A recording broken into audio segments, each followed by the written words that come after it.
Então vamos responder a pergunta número 3 do capítulo 22. Pergunta número 3. O que havia no meio da praça da cidade, de uma e de outra margem do rio? A árvore da vida que produz 12 frutos. Dando cada mês um fruto de hojas de algo de Cada mês era um fruto, né? Agora, pergunta número 4. O que havia de diferente na árvore da vida com respeito à produção de... O que havia de diferente na árvore, das árvores que a gente costuma ver aqui na Terra? Ela produzia 12 frutos, né? As árvores que a gente conhece, ela produz um tipo de fruto só, né? Ou ela é um pé de manga, ou ela é de abacate, ou é de... agora, a gente, como a gente sabe que a tradução, ela nem sempre é exata, porque a tradução, bom, no original, até mesmo se a gente ler o original, aqui no caso grego, a gente pode ter pelo menos duas interpretações aqui. Ou que a árvore, ela produzia 12 frutos diferentes, ou então que ela produzia o mesmo fruto, mas todo mês. Em vez de produzir uma vez por ano, como as árvores... Bom, uma coisa é certa, né? Isso já é bem diferente do que as árvores que a gente conhece. As árvores que a gente conhece na Terra, ela produz uma vez por ano. Tem alguma árvore que produz mais de uma vez por ano? Não conheço. Tem, por exemplo, alguns produtos agrícolas você pode plantar e colher 2 vezes por ano. Por exemplo, o milho, né, você pode fazer isso, né? Mas árvore, produzir 2 vezes por ano? Eu acho que... E o plural, no grego, ele é difícil de você errar, né? Se é plural ou se é singular. Então, provavelmente estava no singular mesmo. Mas não faz diferença, porque como ele cita 3 lugares aqui, ele fala no meio da praça, de um lado, de um e de outro lado do rio. Então, pelo menos, deveria haver 3 árvores.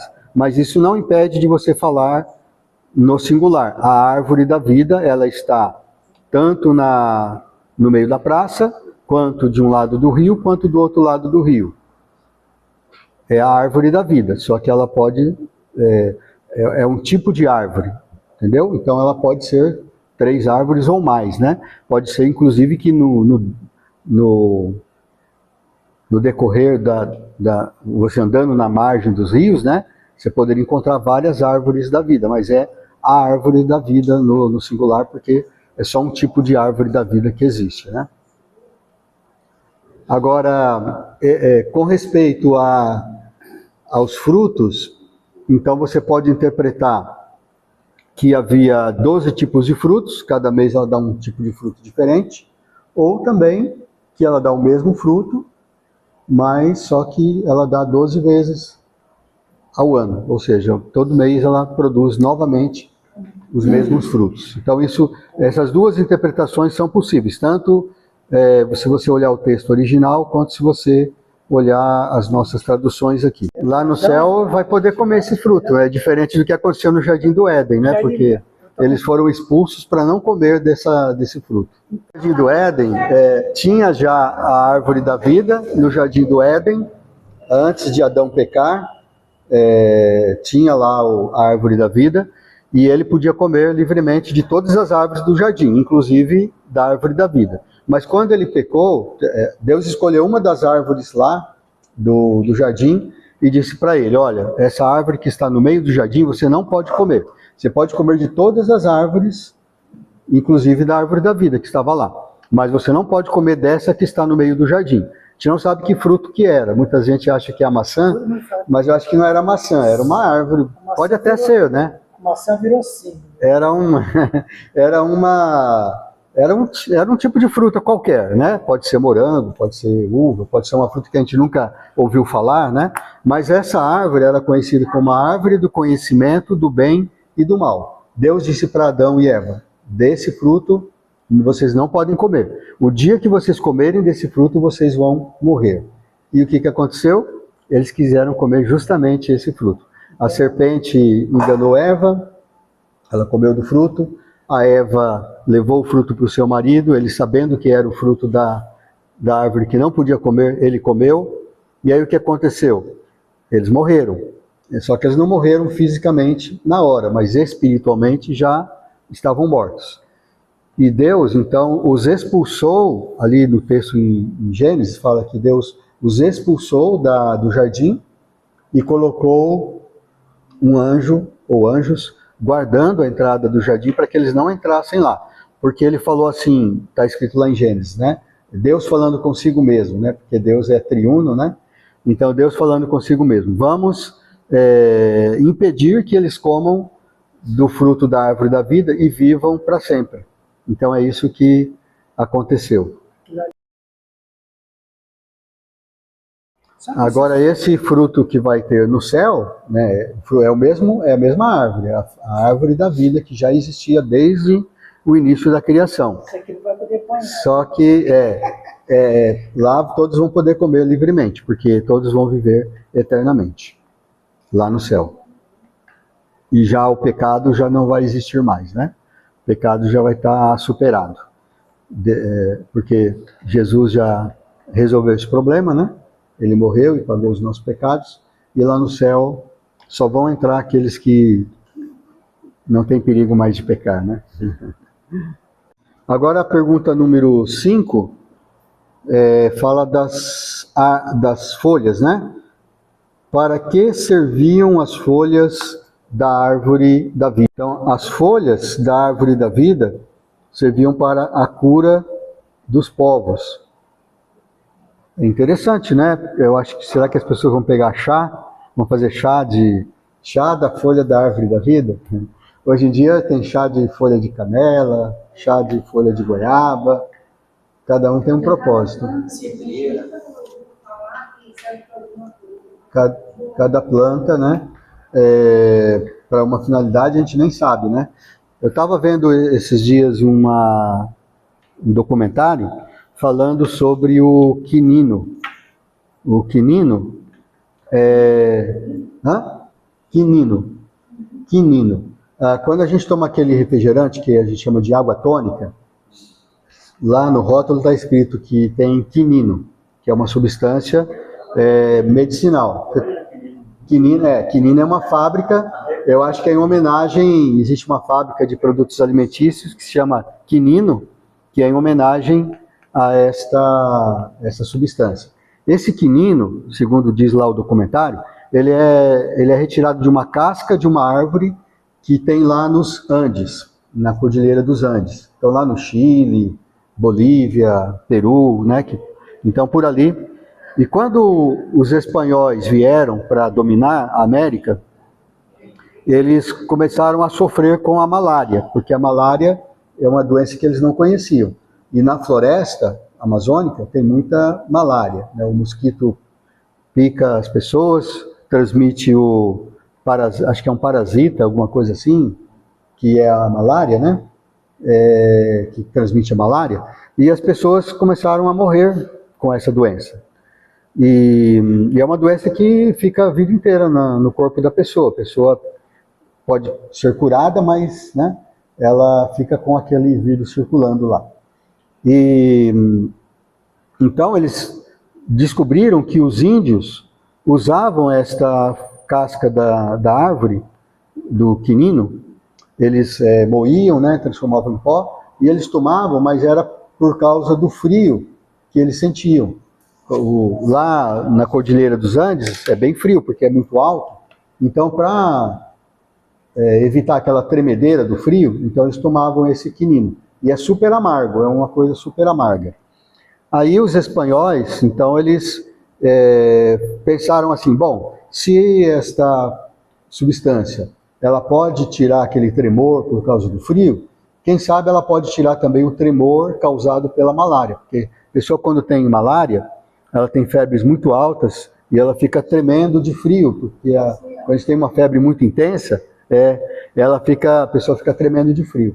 Então eles falaram, vamos experimentar. E aí eles deram essa substância para as pessoas que contraíam malária e as pessoas melhoraram. Parou aquela tremedeira e tudo. Aí eles falaram, bom, então vamos enviar essa substância lá para a Europa, porque lá tem laboratórios e tudo. Isso é no século XV, XVI, por aí, né? Então é coisa bem antiga, mas lá na Europa já tinha universidades que faziam pesquisas para remédios e tudo. E eles então examinaram essa substância, o quinino, e eles descobriram que de fato ele era bom para isso, e mais ainda, descobriram que ele podia neutralizar esse parasita, não sei se é parasita, um vírus, é um parasita, né, que é a malária. Eles podiam neutralizar a malária, então se transformou num remédio. Só que o quinino, ele era muito amargo, ele é muito amargo. E aí eles ordenaram os soldados, todos os soldados espanhóis, todos os oficiais espanhóis que iam para a Espanha, aliás, para a América do Sul, eles tinham que tomar esta substância. Só que era tão amargo que as pessoas tomavam, tinham que tomar todo dia, e as pessoas sentiam náuseas, porque é uma substância muito amarga, muito desagradável. Aí o que eles fizeram? Então eles colocaram em forma de... Colocaram com água com gás, eles já tinham essa tecnologia, né?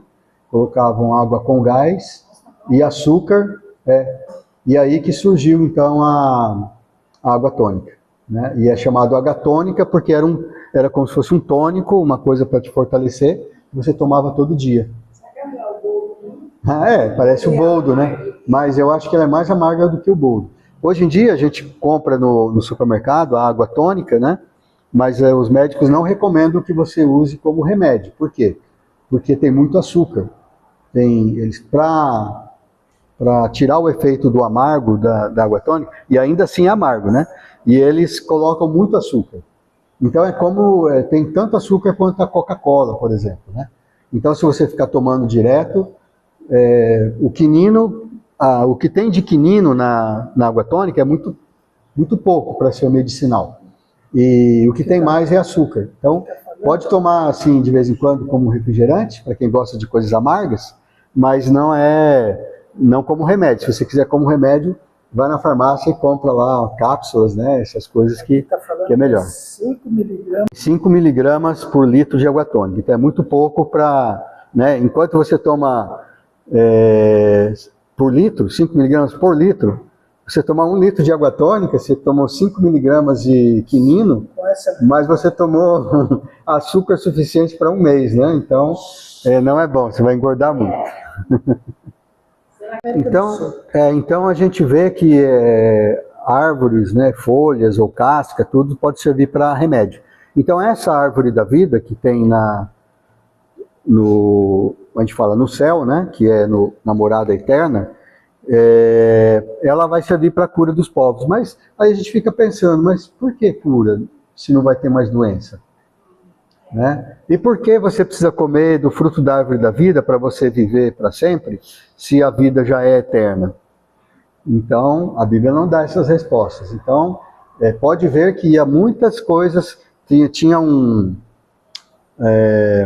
acho que foi o Shakespeare que disse, né, numa das suas peças, né, muito famosas as peças dele, né, acho que é a peça do Hamlet, ele disse, uma das frases bem famosas existem muitas coisas, mais coisas entre o céu e a terra do que imagina a sua vã filosofia. Não é isso? Eu estou certo, Lael? É o Shakespeare que disse isso? Lá no Hamlet, né? Existem muito mais coisas entre o céu e a terra do que imagina a sua vã filosofia. Então a gente pode dizer também isso sobre nós, né? Que a gente lê, a gente imagina, a gente deduz, mas isso não quer dizer que a gente está certo em tudo, né? Então há muitos mistérios. É isso, foi na peça Hamlet, né? Então, por que vamos... Bom, pode ser que a vida eterna justamente é porque você vai poder comer desse fruto, mas você vai ter que comer do fruto, senão você vai morrer. Então vai haver morte no céu? É incompatível com o que a gente vê, né? Porque no céu vai viver para sempre. eternamente. Isso aqui. Então as pessoas não vão ficar sem comer e também não vão ficar sem fazer um chá da folha lá das árvores da vida. Outra coisa também que é misteriosa aqui, por que 12 meses? Se está dizendo que não vai haver sol nem lua, não vai haver necessidade de sol nem lua. Bom, não vai haver necessidade, mas não significa que não vai haver. Entendeu? Poderia, o sol e a lua podem estar lá, mas você nem vai ligar para eles, não precisa deles, porque Pensando então, como que ficaria a contagem do tempo, né? é isso, porque a contagem do tempo que a gente está acostumado depende do sol e da lua, porque a contagem do tempo que a gente tem é conforme a rotação da Terra, e né, que na verdade o sol e a lua, o sol pelo menos fica lá parado em relação à Terra. A lua não, a lua ela dá voltas na Terra, né? Mas ela tem aquele ciclo dela de 28 dias. Então a gente conta o nosso tempo a partir disso, né? Se não houver sol, como que a gente vai contar o tempo, não é? Então eu acho que vai haver sol sim, e lua, só que a gente não vai ser tão importante quanto é hoje, porque inclusive ele está dizendo que não vai haver necessidade de sol nem lua na Cidade Santa, porque a glória de Deus vai habitar ali, então vai estar sempre iluminado. Não vai haver noite e nem dia na Cidade Santa. Mas a gente está vendo também que ainda vai haver nações, vai haver pessoas que não vão morar na Cidade Santa, que vai haver nações, Deus vai criar novos céus e nova terra, então não vai ser igual, alguma coisa vai ser diferente, mas pode ser que ainda tenha árvores, tenha floresta amazônica, né? Pode ser, porque ainda vai haver nações, e fala que nações vão levar as suas riquezas até Jerusalém para adorar. Ou seja, eles vão levar os dízimos, vão levar as primícias, assim como é hoje. Então, significa que vai haver plantio, colheita, as pessoas vão se alimentar. Então, são coisas que a gente não... Para quem pensa que o céu é um lugar... então lá eu vou ser igual um anjo, que eu vou... Em certo sentido, sim, porque Jesus fala que lá nós seremos como os anjos, no sentido de que não vai haver casamento, né? Mas não quer dizer que a gente vai ser anjo, a gente não vai ser anjo. Nós somos seres humanos que morreram e ressuscitaram para a vida eterna. Mas nós não seremos anjos, né? Seremos seres humanos, existem as duas categorias. Só que vamos viver eternamente, como os anjos vivem, né? E alguns anjos vão ser lançados no lago de fogo, os anjos que se rebelaram. Outros anjos, os anjos que não se rebelaram, vão viver eternamente junto com a gente. A Bíblia diz que nós vamos reinar junto com os anjos. Então, a gente fica imaginando, bom, então eu vou ter um corpo glorificado, e eu acho que vamos, porque Jesus é a primícia, a Bíblia fala que ele é a primícia dos ressuscitados, né? Ele é o primeiro que ressuscitou. E o corpo de Jesus era assim, ele podia desaparecer de um lugar e aparecer no outro, isso depois da ressurreição. Não antes, né? Antes ele era carne e osso como eu e você. Ele precisava, para ir de um lugar para o outro, ele precisava pegar o burrinho, ou ia andando, né? Mas depois, não, ele podia sumir daqui e aparecer em outro lugar instantaneamente. Ele podia atravessar a porta, né? Lugar que estava com portas fechadas lá, ele podia entrar e sair a hora que ele quisesse. Mas ele também podia se alimentar, não é? Lembra que quando os discípulos estavam desconfiados, se ele era só um espírito, só um fantasma, ele falou, não, eu sou de carne e osso. E aí ele falou, não falou dessa forma, mas como se ele estivesse dizendo, querem que eu prove? Então traz aí alguma coisa para eu comer. Aí eles trouxeram peixe e mel, parece, né? Trouxeram peixe e mel. E aí Jesus comeu na presença deles. Se fosse um espírito, não poderia fazer isso, porque um espírito não tem como comer alimentos humanos. Então ele comeu e depois desapareceu. Então, nós deduzimos que como ele é o como ele é o primeiro a primícia dos mortos, ou seja, o primogênito dentre os mortos, e nós então vamos ser como ele. A Bíblia diz isso, né? Que quando nós morrermos e ressuscitarmos, vamos ser como ele. Em muitos aspectos, né?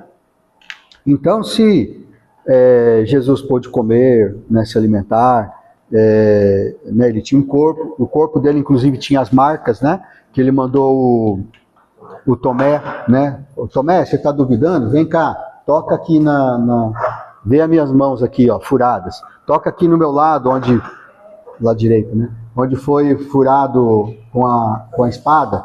Toca aqui e vê a cicatriz, né? Que o furo está aqui ainda.